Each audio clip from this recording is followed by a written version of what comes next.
তো Nuwara এলিয়ার main street থেকে আমি প্রায় চার কিলোর মতো রাইড করে এই জায়গাটাতে আসছি। এই জায়গাটার নাম হচ্ছে দ্য নিউ ইংল্যান্ড কটেজ।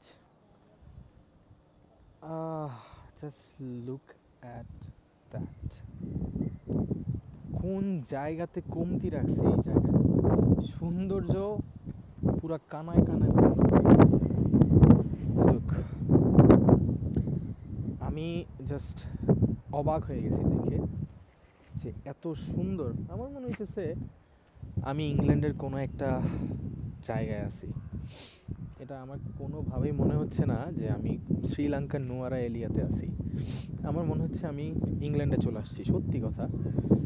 আর এইটার স্টোরিটা হচ্ছে যে যখন ইংরেজরা এখানে সিলন টি স্ট্যাবলিশ করে, তো তখন হচ্ছে এরা থাকার জন্য যে কটেজগুলো তৈরি করছে, তো ওইটার আদলেই তারা এগুলো রিকনস্ট্রাক্ট করে রেখে দিছে। এখন এগুলো এক একটা কটেজ, আর খুবই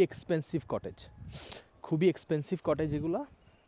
তো আমি এখানে আসছি, মানে এইখানে পুরো মাস কাটায় দেওয়ার মতো ওয়েদার, সত্যি কথা। একটু পর বৃষ্টি, একটু পর রোদ, মানে আমি বুঝাইতে পারবো না কতটা সুন্দর এই জায়গা।